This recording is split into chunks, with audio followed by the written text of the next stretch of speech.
सूर्य मूर्तीला स्पर्श होतो. त्याची पाठ तिरुपतीकडे आहे, म्हणजे रुसून. तुम्ही सगळे फक्त दिल्लीला या, तुमचे 2 डेजची पूर्ण ट्रिप मी ऑर्गनाईज करून देतो. राष्ट्रपती भवन.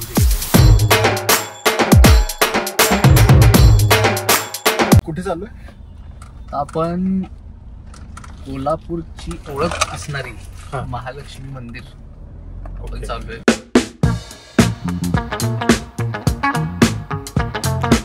कोल्हापूर जे आहे, जसं आहे ते असण्याचं कारणच ही देवी आहे. आमच्या इथं जे काय कसलेही व्यवसाय असून देत, तुम्ही हॉटेल्स, रेस्टॉरंट्स किंवा एनिथिंग दॅट जनरेट्स रेव्हेन्यू, हे सगळं त्या देवीमुळे आहे. कारण पूर्ण देशातून भक्त येतात, त्या मंदिराचं दर्शन घेण्यासाठी लोक येतात. आणि ते जेव्हा इथे येतात तेव्हा ते राहतात, फिरतात, खातात, पितात. आणि त्यामुळं कोल्हापूर बघा, tourism is one of the biggest places where a particular city, country can generate revenue. आता उदाहरणार्थ दुबई सारखं तुम्हाला माहिती आहे. फॉर एक्झाम्पल कोल्हापूरमध्ये टुरिझम हे महालक्ष्मी मंदिरामुळे खूप मोठ्या प्रमाणात येते.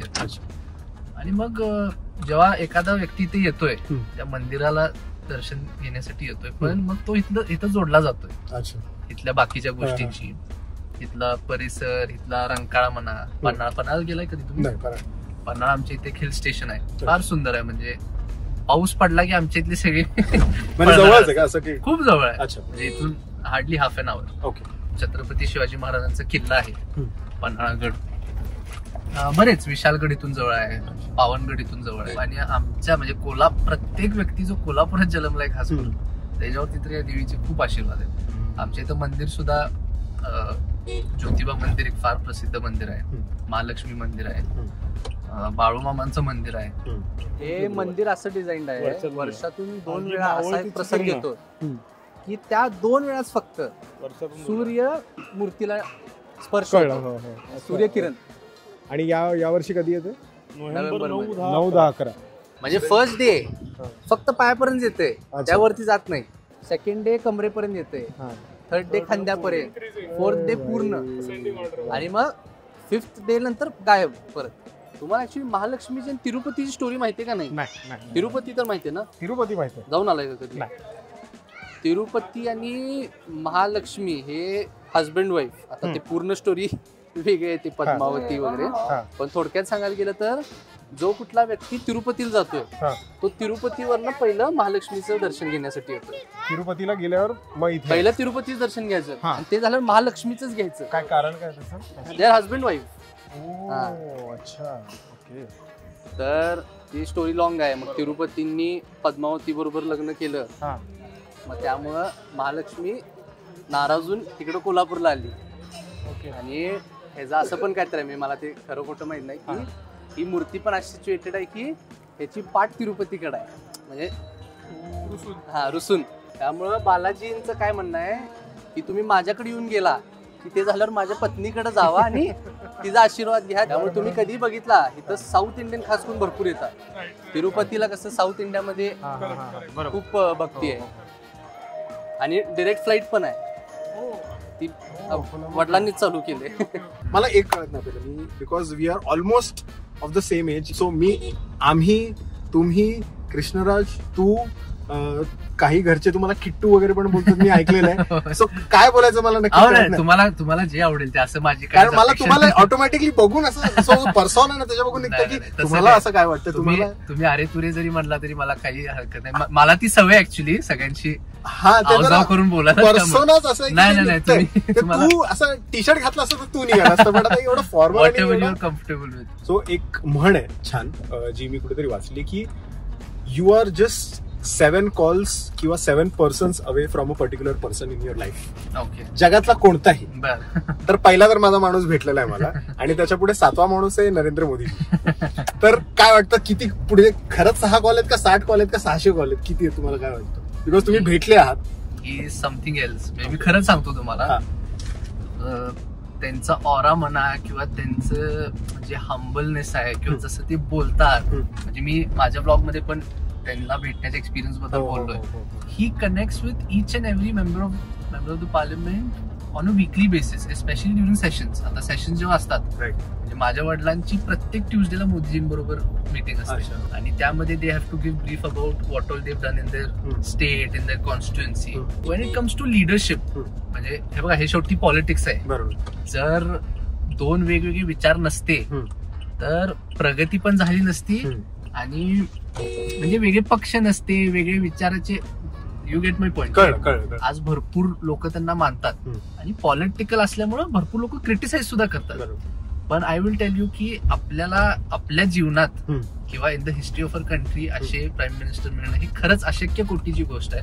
कारण what he has build with the BJP आणि जी एनडीए गव्हर्नमेंट आपण म्हणू शकतो ना, म्हणजे ती संघटना खूप स्ट्रॉंग झालेली आहे, प्रचंड स्ट्रॉंग झाली आहे. You know, it is the biggest party in the world. आणि since they have come to power in 2014, म्हणजे आता मी तर इनसाइड आउट बघितलेलं आहे सगळ्या त्या पार्टीबद्दल किंवा त्या लिडरशिप बद्दल. आणि they work like an organisation. म्हणजे it is not just a political party, ते कॉर्पोरेट स्टाईल आहे तुमची. लिटरली तुम्हाला सांगते, एक मेंबर ऑफ पार्लिमेंट असतात, त्यांच्या कॉन्स्टिट्युएन्सीमध्ये 6 MLAs असतात, 5-6 MLAs असतात. MLAsच्या खालती नगरसेवक असतात, म्हणजे कॉर्पोरेटर्स असतात.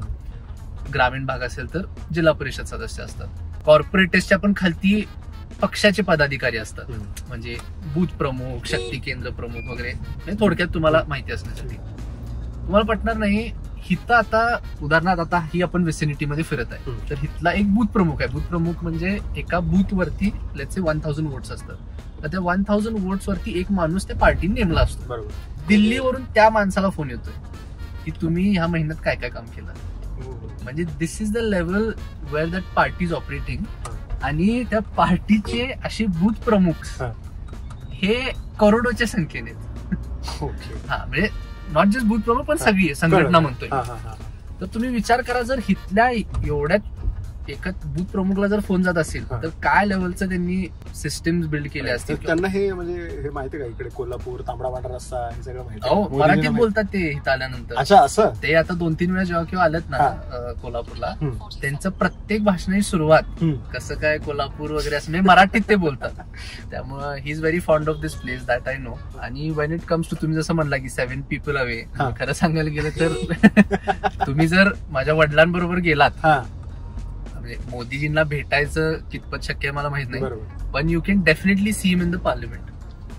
आणि मी तुम्हाला इन्व्हाइट करतो. इनफॅक्ट मी तुमच्या आता ब्लॉग थ्रू पण हे करतो.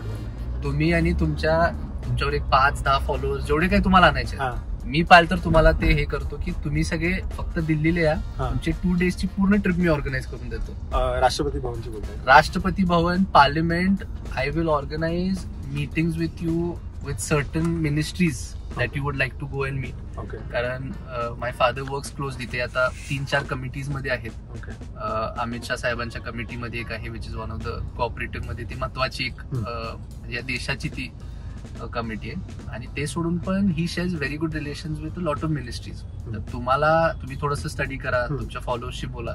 कुणालाही जर तिथे येऊन त्या मंत्री महोदयांना भेटायचं केंद्राच्या म्हणतोय मी, तर we can definitely make that happen. आणि ज्या दिवशी मोदीजी पार्लिमेंटमध्ये असतील, म्हणजे आपल्याला ते टाइम्स ऍक्च्युअली तसे कळत नाही, पण तुमचं मी पार्लिमेंटमध्ये जाऊन तो पूर्ण सेशन बघणं म्हणजे it is a lifetime experience. खरंच it is a lifetime experience. Comment मध्ये सांगा कोणते 10 लोक असणार, पटपट सांगा. प्लॅन झालेला आहे, ऑलरेडी रेडी झालेला आहे. दिल्लीला निघायचं पटकन आणि तिकडे पण जाऊन आपल्याला तिकीट वगैरे देतील. मोदीची काय भरोसा आहे. मूड आला की तू पण घे, कारण ठाण्यावरून उतर. आणि सगळं प्युअर म्हणजे स्ट्रेंथ ट्रेनिंग म्हणतो ना आपण ज्याला, स्ट्रेंथ ट्रेनिंगवर असते सगळं. वेट्स नसतात अजिबात.